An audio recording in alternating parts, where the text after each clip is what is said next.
Bismillahirrahmanirrahim. Assalamualaikum warahmatullahi wabarakatuh. Selamat sejahtera bersama dengan saya, Cikgu Najah binti Abdul Rahman. Untuk hari ini kita akan pergi kepada bahagian yang kedua. Okey, minggu lepas kita dah pergi kepada bahagian yang pertama, perbandingan sumbangan tamadun awal dunia. Okey, ini adalah bahagian yang kedua. Okey.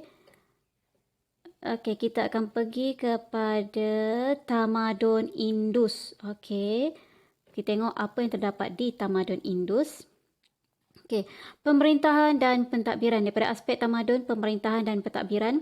Okey, tamadun Indus, teraju pemerintahan dipegang oleh golongan pendeta. Okey, kalau macam orang Islam biasanya kita akan panggil ustaz. Okey, tapi kalau macam golongan agama beragama, mereka akan panggil pendeta. Golongan pendeta mempunyai pengaruh dalam bidang keagamaan dan pentadbiran. Okey. Okey, ini adalah gambar pendeta mereka. Bukan gambar, ini adalah ukiran pendeta mereka. Gambar Raja Pendeta. Okey. Mohenjo-daro. Bagi negara kota Mohenjo-daro. Seterusnya, kegiatan ekonomi untuk tamadun Indus. Ni tamadun Indus Sistem ekonomi bersepadu yang berasaskan pertanian. Okey. Tanaman utama ialah gandum dan barley. Hari itu saya dah bagi tahu. Haiwan ternakan seperti lembu dan kambing. Terdapat kegiatan tenun kain dan kerja logam, kegiatan perdagangan, perkembangan. Okey, maksudnya aktiviti pertanian. Ni kamu boleh tengok gambaran pelukis tentang pertanian tamadun Indus. Okey, seterusnya lagi. Kota untuk teknologi, kota dibina mengikut grid yang tepat. Maksudnya kat sini, kalau kamu tengok kat sini, ini adalah gambaran kota Mohenjo-daro. Okey, mereka dah gridkan. Okey, kawasan ini, kota ini adalah khas untuk tanaman mereka. Kawasan ni pula untuk lain lagi. Okey, maksudnya mereka dah setkan kawasan tu untuk apa.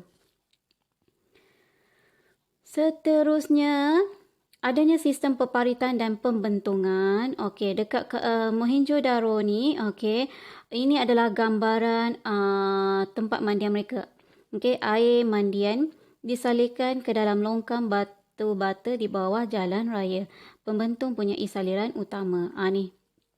Ini adalah dia punya kota Mohenjo-daro. Okey, ini adalah kawasan pembentungan dia. Inilah benda yang sama. Okey, maksudnya mereka dah mempunyai sistem peparitan yang lengkap. Seterusnya lagi, 365 hari dalam kalender tahunan penciptaan kertas. Itu adalah untuk teknologi tamadun Indus. Okey, seterusnya kita pergi kepada kesenian dan kesusastraan. Adanya sistem piktograf. Okey, tulisan piktograf. Ni. Ini tulisan dia. Menghasilkan balang yang mempunyai ukiran geometri dan motif alam. Kamu tengok kat sini, ini adalah satu tembikar yang dijumpai semasa tamadun Indus. Seterusnya, okey, binaan bangunan dan kemudahan kolam mandi besar. Ni, ini gambaran kolam dia. Okey, kalau kamu tengok gambar yang besar tu pun, okey, ni. Ini kolam dia. Ni. Inilah. Ni kolam dia. Okey, kolam yang besar. Mana tadi? Kolam mandi besar. Kota dibina mengikut grid yang tepat. Tadilah yang saya tunjukkan tu, jelapang, sistem peparitan dan pembentungan. Okey, yang tadi tu. Dan juga Dewan Perhimpunan. Okey, ini adalah untuk tamadun Indus. Okey, seterusnya kita pergi kepada tamadun yang terakhir, iaitu tamadun Huang He. Okey, sistem pemerintahan dan pentadbiran, sistem politik berasaskan negara, kota, masyarakat dan keluarga merupakan unsur penting. Sebab tu mereka biasanya menyembah nenek moyang. Pembahagian kelas sosial, ada kelas atasan, ada kelas bawahan. Kuasa raja datang dari syurga. Raja berkuasa dalam bidang ekonomi, politik dan juga agama. Okey, ini adalah gambaran pelukis tentang Maharaja Cina semasa zaman tamadun Huang He. Seterusnya, kegiatan ekonomi. Tumpuan utama ialah pertanian skoi dan tanaman padi. Tanaman utama ialah gandum dan barley. Haiwan ternakan seperti lembu, kambing, ayam dan babi. Okey, itu adalah ini gambaran pelukis. Okey, tentang kawasan pertanian bagi tamadun Huang He. Seterusnya, teknologi. Mencipta sutera. Ni. Negara China memang terkenal dengan sutera, kain sutera daripada ulat sutera, bukan daripada kapas biasa tapi daripada air liu ulat sutera. Okey. Penciptaan peralatan daripada besi, penciptaan wang shilling, peningkatan pengangkutan jalan dan terusan, penciptaan kompas magnetik. Okey, itu adalah hasil-hasil ciptaan untuk tamadun Huang He. Okey, ini adalah kompas magnetik dia. Okey, ini kompas dia. Seterusnya, kesenian dan kesusastraan untuk tamadun Huang He. Adanya tulisan berasaskan piktograf. Ini tulisan dia untuk tamadun Huang He. Okey.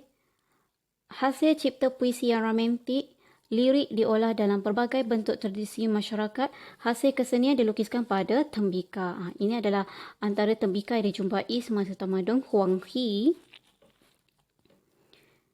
Binaan bangunan dan kemudahan, kekurangan seni bina monumen. Okey, monumen dia agak sukar ditemui pada tamadun Huang He. Bandar pertama dibina pada zaman dinasti Shang. Ini adalah gambaran bandar dia. Jadi gambaran pelukis bandar dinasti Shang. Kajian ahli arkeologi mendapati istana dan tempat ibadat dibina di tengah-tengah bandar. Hasil daripada kajian ahli arkeologi. Okey. Seterusnya habis untuk dua tamadun hari ini, tamadun Indus dan juga tamadun Huang He. Minggu lepas kita dah pergi kepada tamadun Mesopotamia dan tamadun Mesir Purba. Seterusnya, okey, kita akan buat kuis sedikit. Okey, anda ada bersedia? Boleh jawab kuis ini.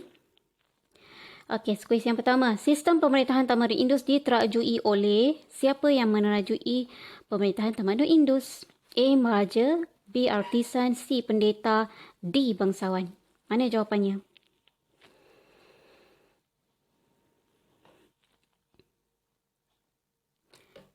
Jawapannya adalah C. Pendeta. Okey, macam saya terangkan tadi. Okey, kalau macam kita panggil sebagai, kalau macam orang Islam biasanya kita akan panggil ustaz. Tapi kalau macam untuk tamadun Hindus, mereka gelarkan sebagai pendeta. Okey, orang yang mahir tentang agama mereka. Seterusnya, okey, peranan raja sebagai pemerintah yang membawa mandat dari syurga. Apakah tamadun awal yang mengamalkan kepercayaan di atas? Tamadun Indus, tamadun Huang He, tamadun Mesir Purba, tamadun Mesopotamia. Yang mana satu? Okey, jawapannya okey, tamadun Huang He. Okey, raja dia mendapat mandat daripada syurga. Okey, itu sahaja untuk hari ini. Sekian, terima kasih. Bye.